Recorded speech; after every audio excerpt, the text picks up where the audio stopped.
Welcome to your community of fee-for-service financial advisors who are successfully building profitable firms that serve the next generation of clients. You'll learn from innovative advisors whose unique stories will inspire you to dream big and take action on your goals. Are you ready to live your great life and help clients live theirs? Then you're in the right place.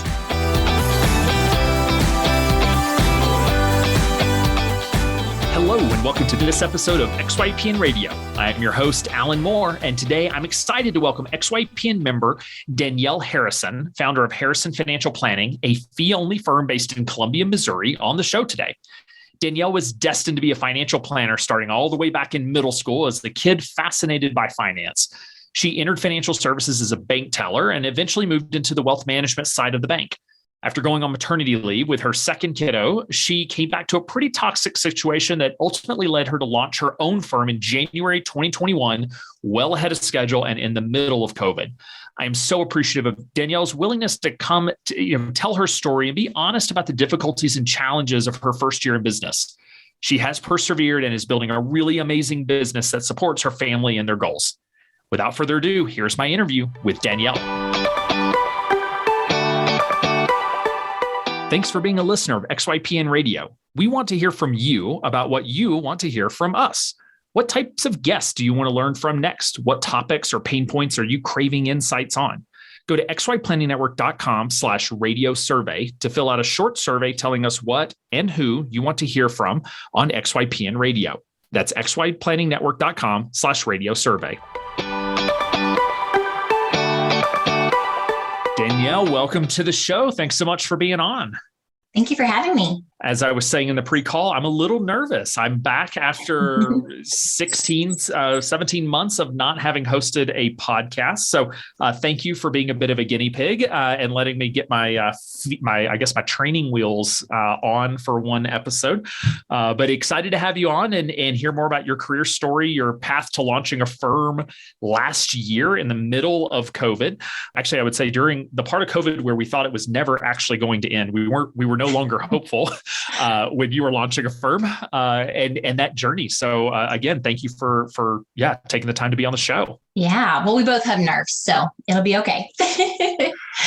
So I guess give me some background on sort of what brought you into financial services. Based on your bio, it sounds like you've really spent your entire career, even all the way back to high school, connected to financial services in some way. Yeah. So I have been interested in finance since I was a little kid.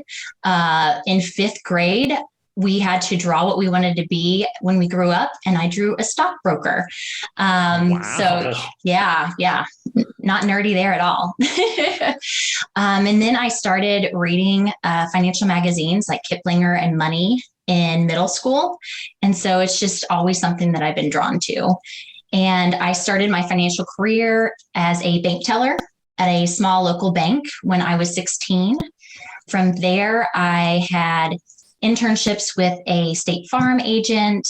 In grad school, worked for a mortgage company, a startup mortgage company in Columbia, Missouri.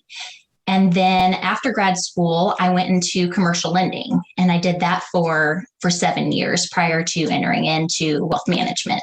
Okay. So commercial lending, doing banks to businesses or commercial real estate?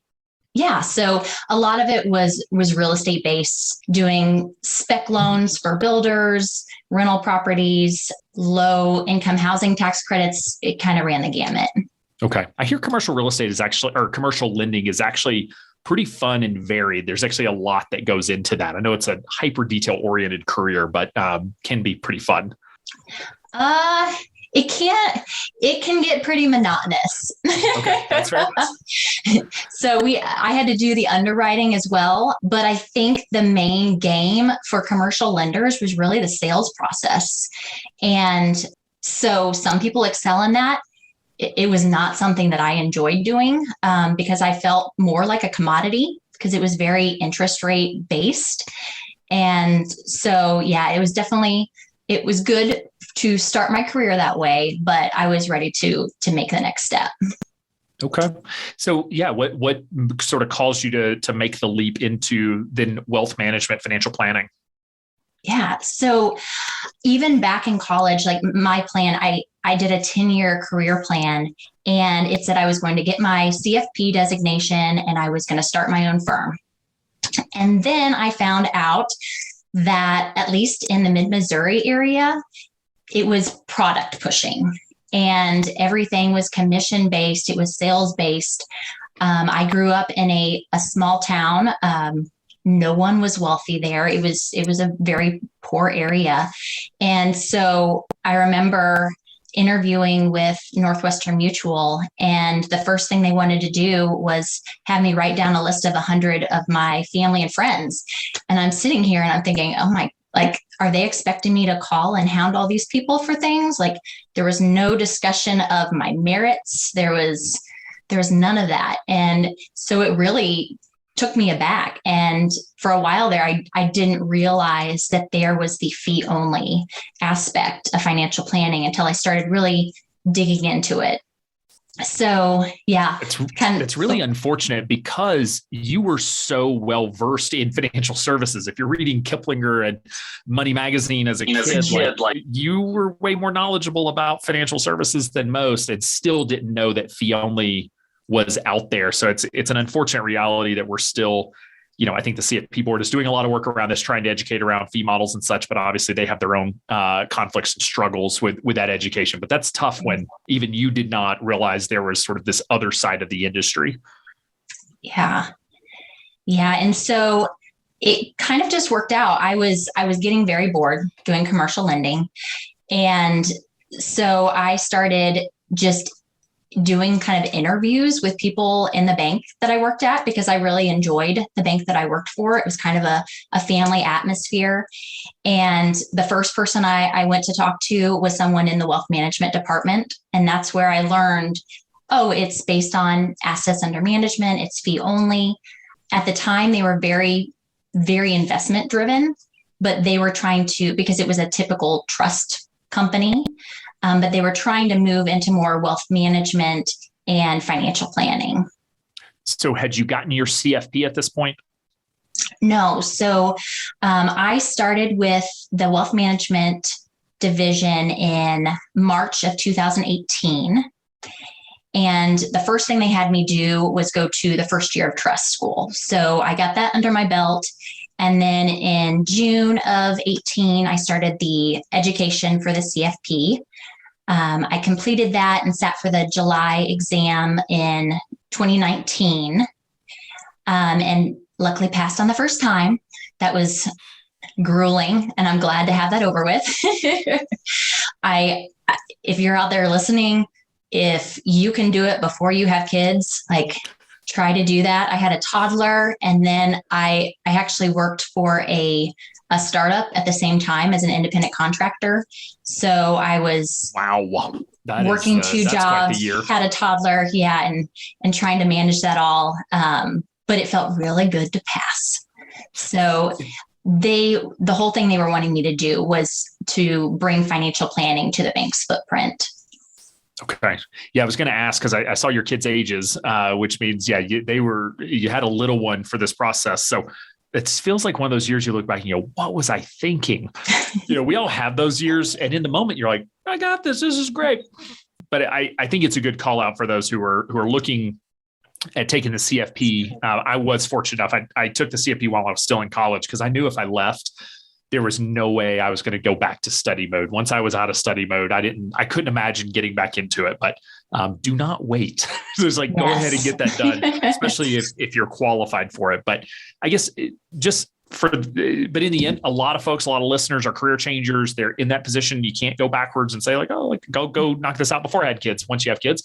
So how did you manage your time when you're working both jobs, you're studying for the CFP, you are married and want to be sure you're spending time there. You want to spend time with your kiddo. How did you manage your time to be sure it all got done? I find when I'm the busiest, I'm the most efficient, because there's no wasting of time. And I was very diligent. I would study usually when my toddler was asleep. And I also set a lot of boundaries when I took the position. I knew how much time was going to have to go into studying for the designation and was very clear that, hey, I need to have a set amount of time during the day, during my work day, to also be able to study. And so we worked out where I wouldn't take on a full book of business right from the beginning. And so I was only, for them, working with 60 clients was not full. So I was handling that and then also making time during my work week. Okay. That's amazing. I commend you for being able to get all of that done. But as you said, like, it's worth it. It's glad to be behind you. Wouldn't want to do that every year forever. But it's done. So you sit for the CFP in 2019, and I'm assuming then, so you pass and then move into, I guess, being a full financial planner then and having a full book of business. So what was it like bringing financial planning into a trust department? Because that's a culture shift. It is. It was a bit tough, particularly for past clients. So anyone new coming in, it wasn't that big of a deal, but everything was so hinged on investments. Anytime we would have a review meeting, it would be 60 minutes of talking about investments. And so making that transition, I was starting to do it slowly with some of my clients. And then other people would kind of bring me into their conversations. A lot of it was hinged around using a planning guide or a planning software. Predominantly, most of our clients were retired. So that had a big thing to do with it as well. Okay. Yeah. And it's been a decade now when I was interviewing with firms, and I kept hearing that where it's like, it's investment only. Say, okay, we want to bring financial planning in, but no one in the firm was committed to it. It's like, oh, we'll bring in the financial planner and they'll just do it. And I don't want to understate, because I bet there are some listeners out there who are being pitched on this or are currently part of sort of that journey. And like, I don't want to understate that is a big lift. I mean, that's tough to sort of change the culture of an existing practice. Because to your point, you end up just sort of building a firm inside of a firm, because you just sort of have to build this new book of business, this new client list that ultimately came to you for financial planning. Mm-hmm. Yeah. And I think it's a big mind shift for a company to do that as well, because at the time, like, they're getting paid a good amount for only doing investments. And particularly in the area that I'm at in the country, because there's not a lot of fee only, like doing very extensive financial plans, like no one really expected it. And so it's a big lift to say, hey, like, you're already getting paid this amount, you're going to get paid the same, but you're going to do a lot more work. So it's a tough proposition. Yeah. As a business owner, I love it when people have ideas about, hey, what if we do all this work, more work, and don't charge any more for it? It sounds great, right? Obviously, there's value downstream of the relationship and all the value we're providing, but that is a tough thing to pitch a business owner on or the bank on when it comes to sort of this new service line. So sounds like you were having some success. You started to build this book of business. You're doing financial planning. What ultimately happened that drove you into the independent space to fulfill that 10-year plan of launching your own firm? Yeah. So after passing my CFP exam, the way that I celebrated was I brought the Financial Independence Retire Early documentary to Columbia, Missouri. Had 85 people show up. I was really proud of that. The next day, I walk into the bank and we had all received an email saying that we had a meeting at 8:15. And what I found out was that our bank was being bought out by another bank. And I wasn't very optimistic about it because I know how acquisitions can go.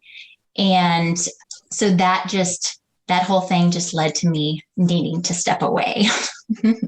Okay. Yeah. I mean, I feel like banks were created to be sold. It's sort of like tech companies. Like there's so much, and I'm imagining that's a tough margin business. So there's just sort of this constant buying and selling of banks and rolling up of them, it seems like. But I also hear that transition of going from a family what feels like a family-run operation to, I'm assuming, a large bank with broad, cutthroat culture and that sort of thing. That's a tough transition to make. Yeah, and so during that transition, 35% of the workforce was let go. There for a while, I didn't know if I was going to be on the chopping block. And of course, timing happens. And I found out I was pregnant right at the same time. We'd been trying for a year and a half. And of course, that's when it happened. And so like I even hid my pregnancy until I was 6 months along, and they had stopped cutting staff at that point to let everyone know.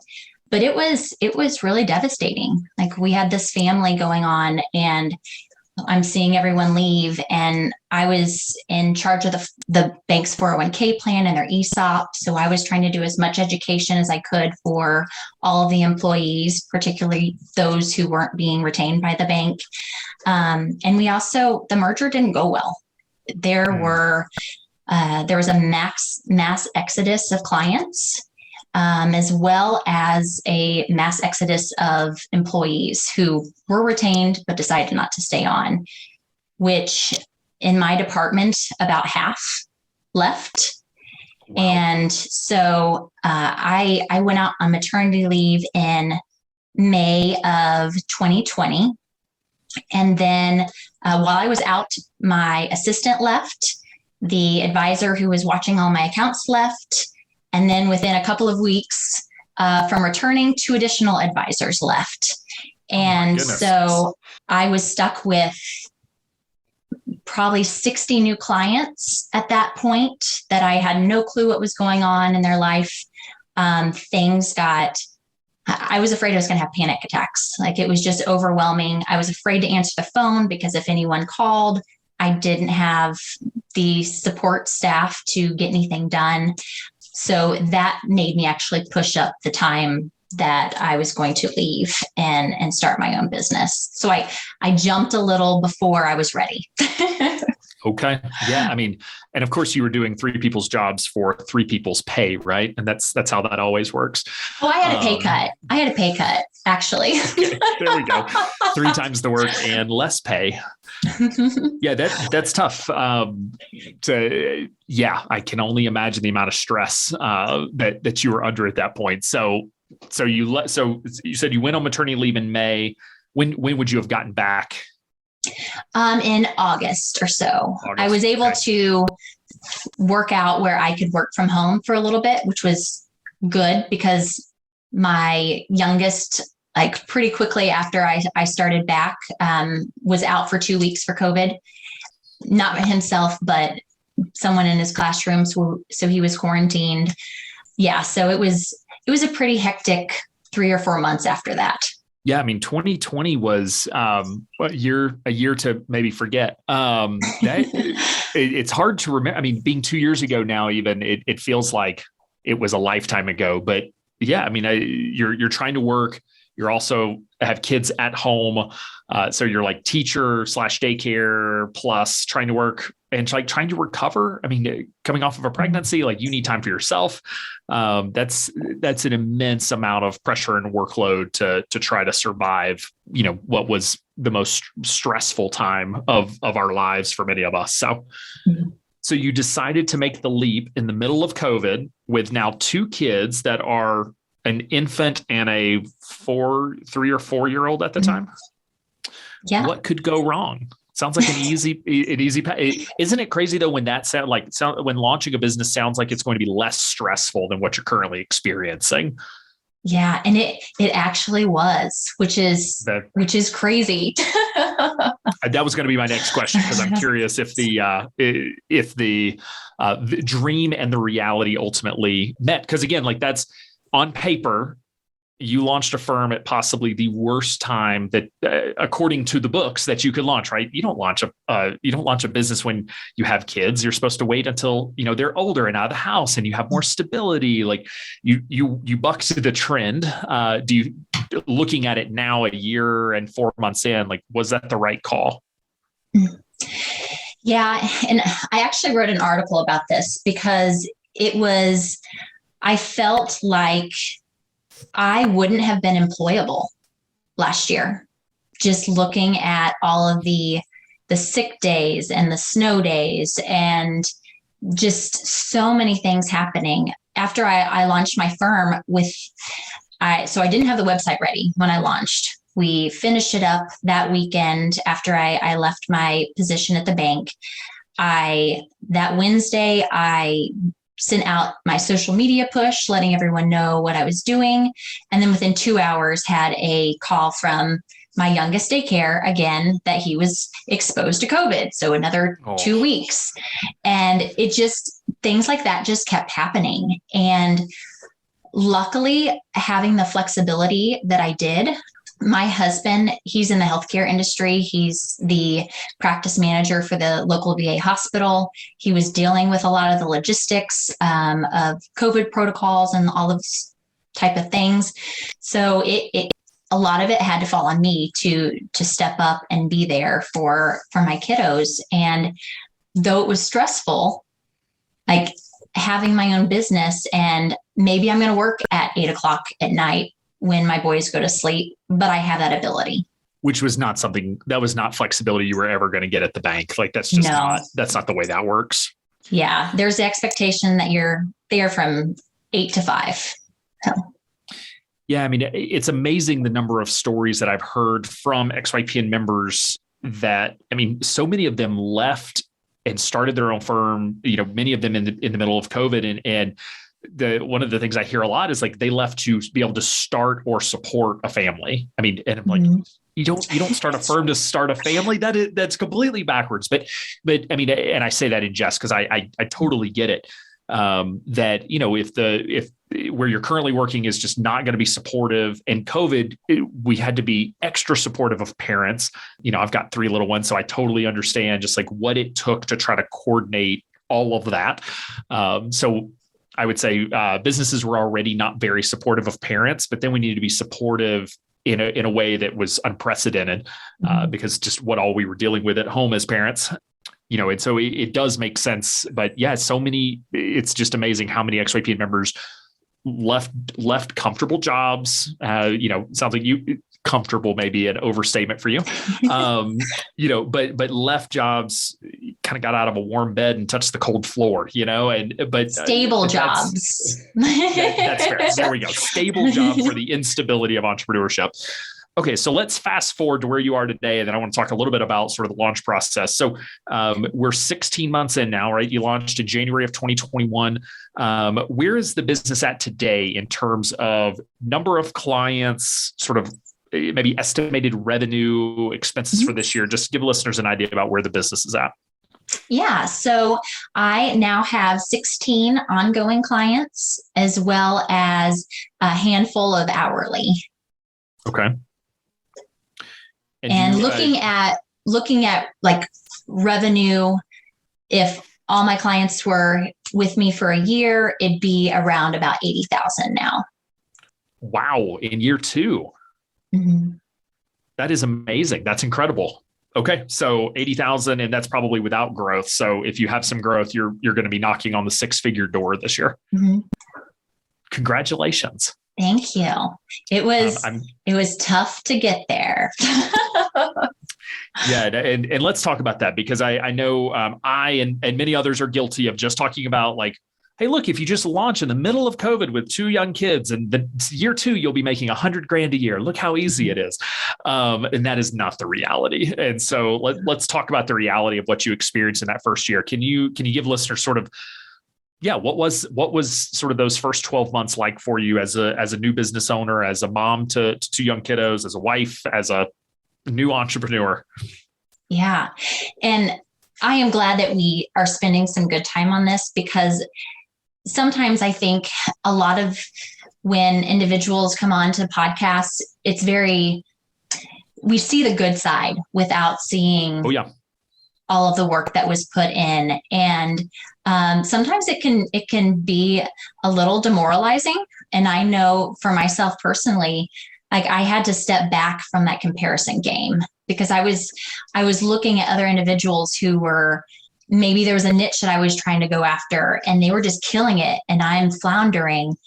But then like a couple of people, I got to know their situation and I'm like, oh my gosh, like I am a mom. I've got all of this stuff going on. There's no way that I could be in the position that they are because I just don't have that time. So yeah, it was something I'm still working on that. It's always hard, but yeah, the first year was tough. And I would say especially about the first 7 months.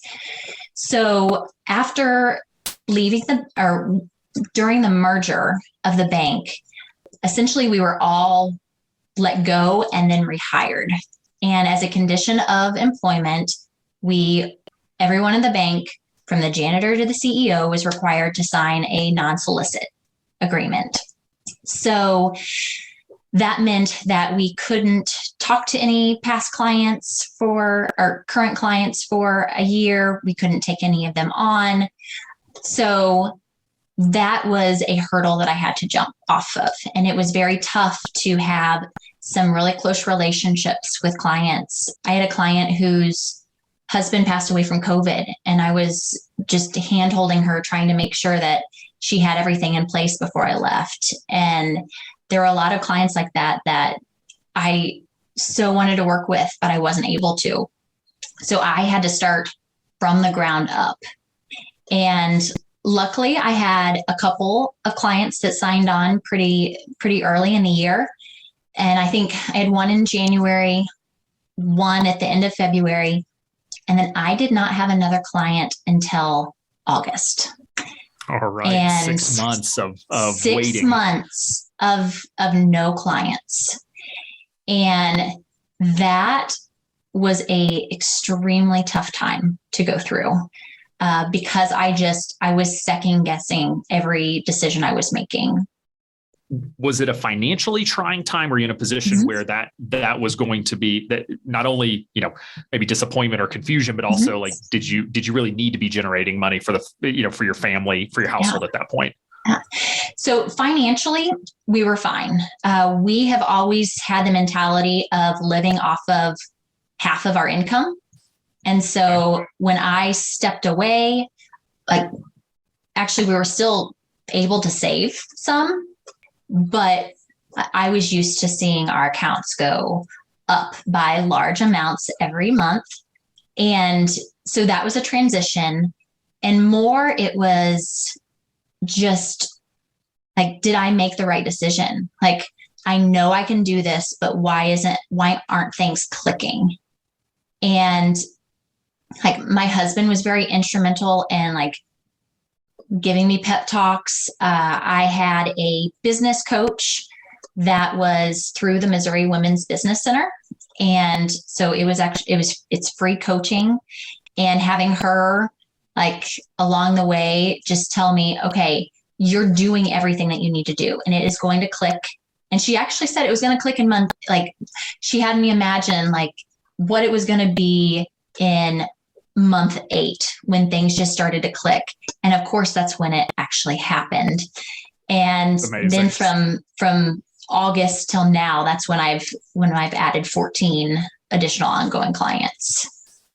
Oh, that's an incredible story, because that is a really hard, it's a hard thing to get through, that self-doubt, and I know there's some listeners thinking like, well, I wish I was in the position where, not seeing my savings grow is the hardest problem, but like, no, this is whether you're watching your accounts go up, go down, you're seeing them stay flat. Like, the financial stress is just added stress. That's just an additional stressor to what's really, I would say, the core stress, whether you have money or not, which is just that journey of, did I make the right decision? Am I capable? Were they all right? I really wasn't ready. Was I right? Because you said, you launched early. I'm assuming there were thoughts of, well, maybe I'm going too early. Maybe, was I right? Was I wrong? Like, I guess, any advice in addition to sort of find a coach, supportive partner, like any other advice for folks on how you were able to sort of center yourself and get through that time? Yeah, I think it was just support. And my husband just said, like, when I made the leap, he told me, Danielle, you've never failed at anything you've tried at in your life. Like, it will be okay. And knowing that you have a partner that will stick it out with you is very instrumental, because I don't know how I would have done it if I had someone telling me, oh my gosh, you have to make money now, you have to do it. And so that was very helpful, as well as the business coach, because she's been through it before and she sees what the progression is. And she just knew that I was doing everything right and then it was going to work out. But when you're in that situation, because I was having calls with people and they were going great, and then I would get ghosted, and those types of things like rattle you, and you're like, what am I doing wrong? It was tough. Yeah, and listeners have heard me say this before, but I really shouldn't say that. It's been a lot of episodes since I probably said this on the podcast. But if you were in a partnership, you're in a marriage, how your partner views you launching a business and their level of support for you, if they disagree with this decision, they are not supportive. One of two things is going to break: either the marriage or the business, or both. And I see couples get divorced or split up so often when there's not alignment. And so, I could tell you out there, like if your partner is not on board, you just have to make a decision. If you're going to launch a business, then I would argue you are sort of making a decision around your relationship that it's probably not going to work out. And just know that going into it. That's a decision that you have every right to make. But the flip side is, if you have a supportive partner, that makes all the difference in the world, because the last thing you need when you go home at night and you're like, I am trying everything. I had 3 amazing calls and no one will call me back. The last thing you need is someone like, well, I told you we weren't ready. I told you we couldn't afford this. Like, are you going to get any more clients this month? Like, that's the last thing you need. What you need is a glass of wine and someone who is supportive. Absolutely. So one of the other things you mentioned was just around, you're doing this by yourself. You're in a small community in Missouri.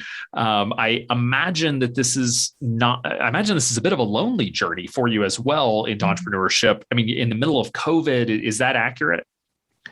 Yeah. So it started when I was working at the bank. And again, I was pregnant at the very beginning of when COVID was really ramping up. So in March of 2020 is when I started working from home, and I never really re-entered and worked in person other than maybe like a couple of hours a week. And so it went from being on maternity leave all by myself to being isolated from my coworkers, losing a lot of clients that I didn't get to have that conversations with anymore. And then starting a business where I'm working mostly virtually with clients in my house. And so it has, I think that was one of the things I underestimated. And I'm definitely, now that I'm a little more profitable, I'm seeking out those relationships and making sure that I take time to really get integrated in the study groups. And I've got a Slack group of individuals, and it's nice to get together with them every once in a while on Zoom, and in my local community, getting back out there. So you really have to be intentional about it. You do. As someone who is more naturally introverted myself, especially with COVID, you realize it's like, I haven't seen another human other than my wife and kids in like 3 weeks. What's happened?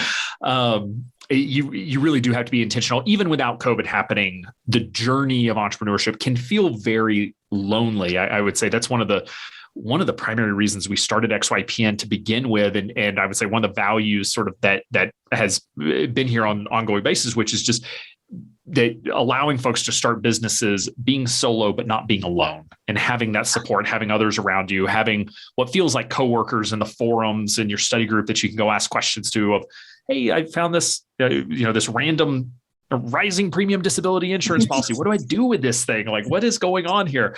And the folks who used to sell that product will jump in and answer questions for you and that sort of thing, which it is amazing, the power of that. But I'm not here to tell you that it makes it easy. I always have to remind folks, like, XYPN can make it easier. It does not make it easy. I can make it less lonely, but we can't make it not lonely. Like that is part of the journey. Yeah. And I should say part of the journey if you do it solo. I guess if you launch with a partner, that is it is a little different, but that's a different path. Yeah. And I've been pleasantly surprised this, and you hear it over and over again, but this industry, and particularly like the fee only RIAs out there, are so helpful. And it's not competitive. I think there's only one other XYPN member in mid-Missouri right now. And we got together last year and talked about things. And I've reached out to other fee-only advisors in my local area, and we've got together. And it's nice having that community. It absolutely is. Yeah. One of the things, we have sort of our avatar of an ideal member. And one of the things we say in there is, abundance mindset, giver, not a taker. And so we look for members who have that mentality, but I'm with you that's the fee only world. It's what drew me into it, where just people were so willing to literally give the shirt off their back. I mean, give you the most valuable resource they have, which is time. And very rarely have I reached out to another advisor and asked for help, and they not have been willing to jump on the phone or at least send an email, but usually jump on the phone and give that advice. What's working, what's not working. Because you got this other advisor in Central Missouri, like that's great. Like y'all can talk about what's working from a marketing perspective, what's not working, but you both can certainly have full books of business and plenty more referrals that you can't, that you couldn't possibly service. So you probably have 30 of you there, still all growing successful businesses. There's no need for that level of competition that a lot of, I think, folks have that mentality of. So I guess speaking on that topic, what you've been able to, you had a little bit of early success, you had the dry spell. Now all of a sudden you're starting to see these clients coming in. Is there any sort of marketing technique or anything that you're doing in particular that you're finding is really effective as you're bringing clients on? Yeah. So mine is based on content. So in content creation, I write regularly for The Street. I was doing that kind of on a monthly basis, and I've stepped back to quarterly. And then I have been picked up by a lot of different media sources and been quoted in a lot of different places. And that has really, a lot of that has been SEO as well. So when you are searching for a financial advisor, a financial planner, fee-only advisor, any of that in Columbia, Missouri, I am number one. And so I've had a lot of people reach out to me strictly because I'm the first one that pops up. There aren't very many fees. Just from a Google search. People are just from Google searching advisor and they're finding you. That's amazing. And I've also, within like the past couple of months, I brought on 2 clients who found me in an article. They're actually local, but it's surprising when they read an article and they see someone from their hometown that is listed and quoted. So that's been it. And then a lot of it has been kind of business development from years past. So as a commercial lender, I was in charge of bringing in clients, and I networked very hard for 7 years. I never once, as a commercial lender, brought in a client from networking, but now it is actually panning off. Okay. Those relationships that you've been building for years. Yes. And so I've had nonprofit board members that I've sat with become clients, realtors that I've worked with, just kind of all over the board. So anytime someone says networking event, like it just makes my stomach churn because like I hate that stuff so much. But it is amazing the power and just like how you get your name out there and really meet people. And you don't have to go there you don't go there just for business development, like just go meet people. You never know the connections that you'll need locally, but particularly if you're building a business where you have an office or at least a location nearby where you're doing meetings, like you're trying to get clients locally, like those local sort of groups of business owners, of nonprofits, that sort of thing, like those are really powerful ways to get your name out there and build those relationships. Yeah. And I would say for anyone who's doing that, you have to take it a step further. So you really have to be involved. Like the networking things are great, but working with someone such as on a nonprofit board or volunteering with individuals, like taking it that step further, not just shaking hands, that kind of stuff. We used to have client appreciation meetings and I would hide in the coat closet because it would make me so nervous. Yep. But I have found what sort of networking works well for me. So like if there's a table that you sit at, like I am good with that. But if I have to interject myself into a standing group of individuals, I will not go. That resonates with me as well. You'll find me sitting somewhere. You can come talk to me if you want. But you get to know the people who are around you, that if that's your personality. And I think it's a really good point that I'm never here to should on people and say, oh, you should do networking. You should do you need to do the things that are comfortable. I mean, there are always going to be times where you're going to need to get uncomfortable in order to build a business, but you should do things within your realm of comfort, or on the fringes, not like that just makes you horribly uncomfortable and you absolutely hate it. Like it's a waste of time. You're not going to be effective. Yeah. As a commercial lender, I started out as a 23-year-old female commercial lender, trying to get these older gentlemen to talk to me. And I had to do cold calling and I knew it didn't work. And so it was just horrible. And when I started my firm, like I was adamant, like I am not going to do that. Like I want people coming to me because they're interested in what I'm providing and the service that I'm going to give them.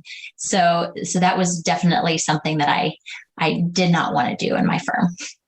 One question I did not ask was, I mean, you mentioned that there's been a lot of media referrals, or you've been quoted in a lot of media outlets and stuff like that. Like, how are you finding those opportunities? Is that through XYPN? Is that through NAPFA's media referrals? Like, where are those how are you finding those opportunities to get quoted in the media? Yeah, so it started out with the FPA. So you can go through some media training and then they start to send you emails. And I started that when I was working for the bank.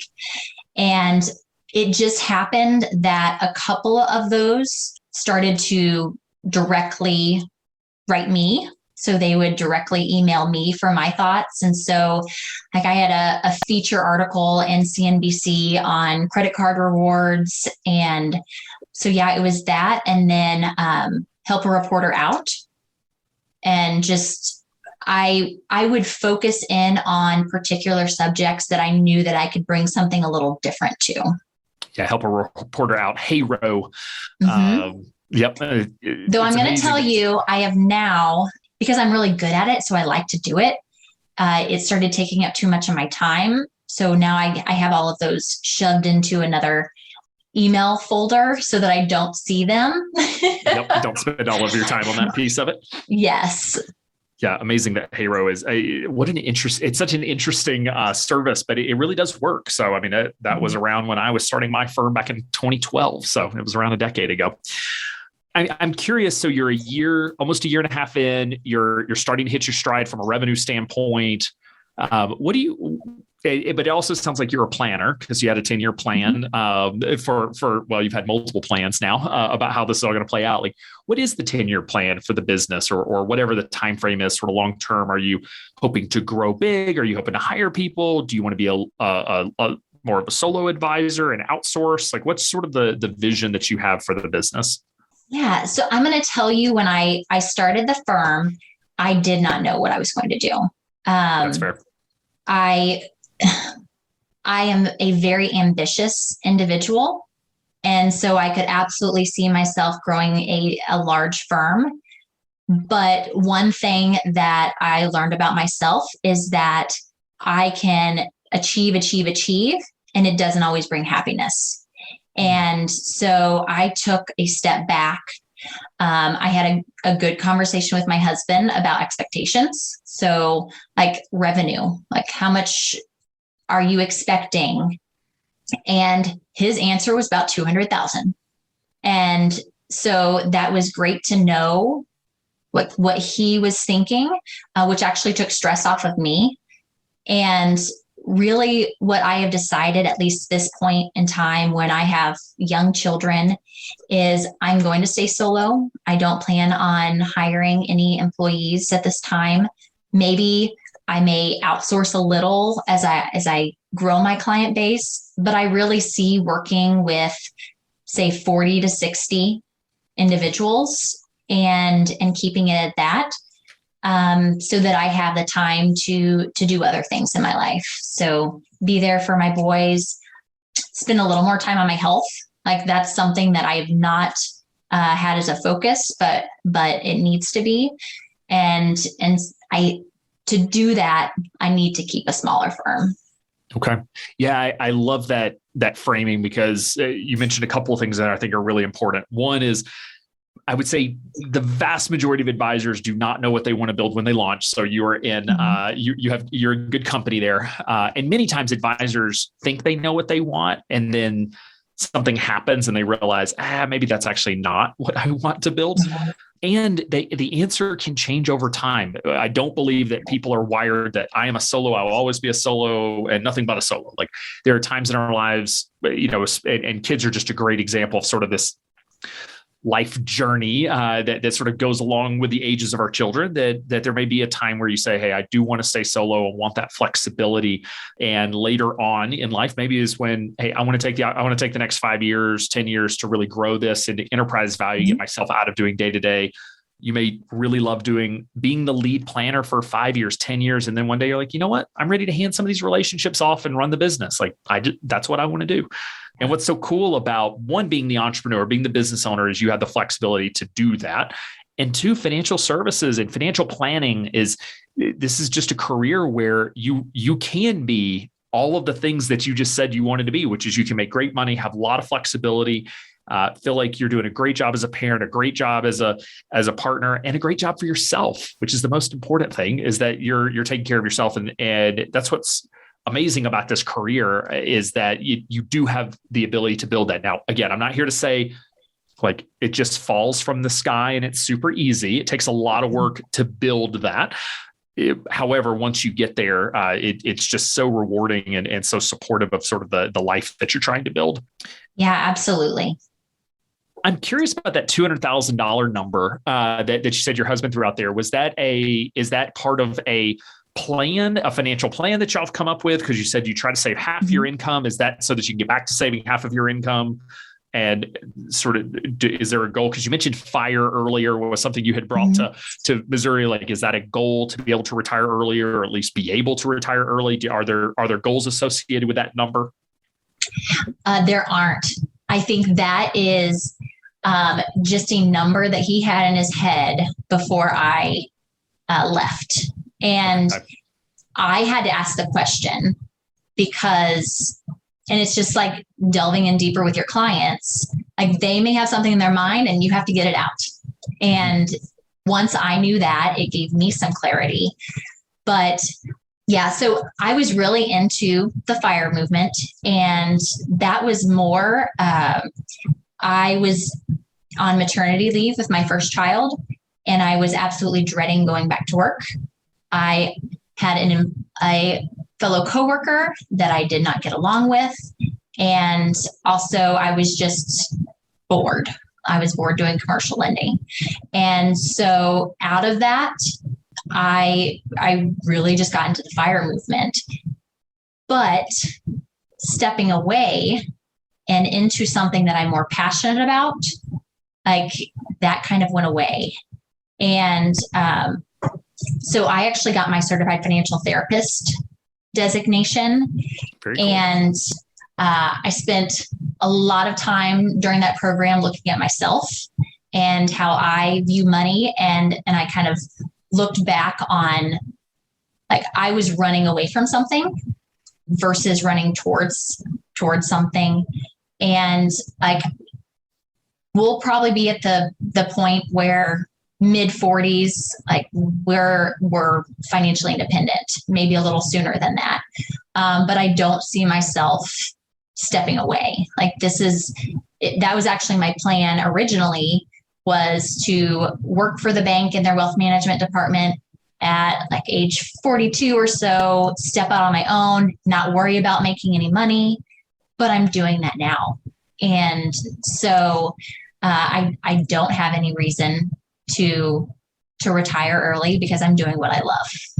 Yeah, I'm going to get some emails from folks in the fire community after this statement, because I always do. But yeah, I know that there is a contingency of those in the fire movement that it is for different reasons. But I do hear that a lot from folks. That it's just like, it's not so much about retiring early. It's about having enough money to leave my job. But that, the world is changing where it is easier to change jobs. It's easier to find new opportunities to be able to make more money, but doing something you love, like yeah. So anyway, not hating on the fire movement. For those of you who want to retire early, feel free.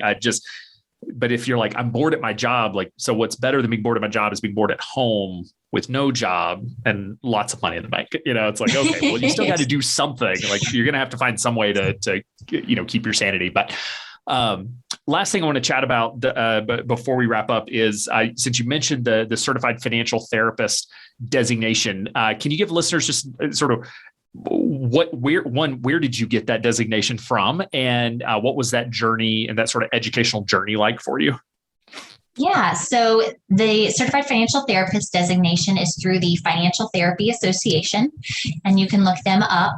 And really, the impetus to me wanting to delve deeper into that therapeutic and behavioral side was just knowing that the CFP designation was good for the technical side, but there's way more to money than the technical side. There's the emotional side, and being able to integrate that into conversations with my clients.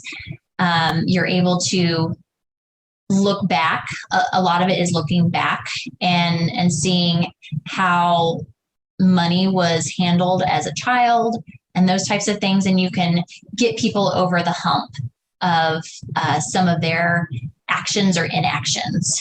And I really saw this when I was working with clients where we would be running I used Money Guide Pro at the bank, and we would run the Monte Carlo simulation, and they'd be at 99% because they had pensions and all of those types of things covering all of their expenses.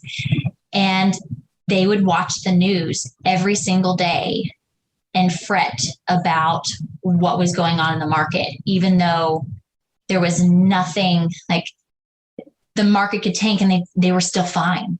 They didn't need that money. And I'm like, okay, I have to figure out ways to be able to help these individuals. And I think that was a good first step. I think it was a fairly new designation. Mm-hmm. So when I got it, I think there was only 35 others in the nation. And I think they're going to implement some more hands-on to it because I am not a therapist. That is not my area of expertise. I can interweave it, but having a little more of that practical knowledge will be helpful as well.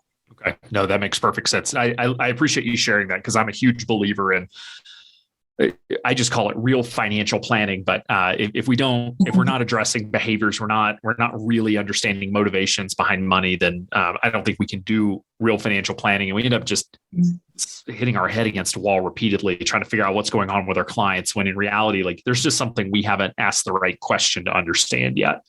Yeah. Well, Danielle, thank you so much for taking the time to come on the show. Thank you again for being my guinea pig and again, letting me get my nerves out a little bit. First time back on the podcast. So, but thank you for sharing your story and being just open and honest and vulnerable about what that first year, particularly that first 7 months, was like for you. We want people who are launching a firm to have the real picture. I don't want that to be a surprise. And I don't know, no matter how many times we say this is an emotional roller coaster, it's a hard journey, it's hard to know it until you get into it. But we want people as prepared as possible that, like, it is a hard journey and you need to be prepared that it's going to be. So thank you for being so vulnerable and sharing your story. But again, thanks for taking the time to come on the show. Thank you, Alan. Thanks for having me. Thanks for being a listener of XYPN Radio. We want to hear from you about what you want to hear from us. What types of guests do you want to learn from next? What topics or pain points are you craving insights on? Go to xyplanningnetwork.com/radio survey to fill out a short survey telling us what and who you want to hear from on XYPN Radio. That's xyplanningnetwork.com/radio survey.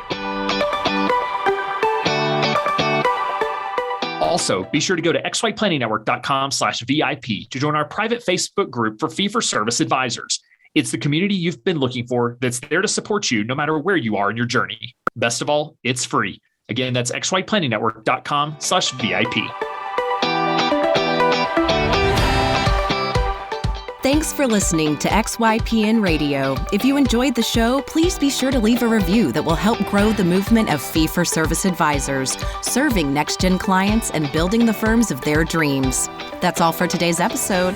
Until next time.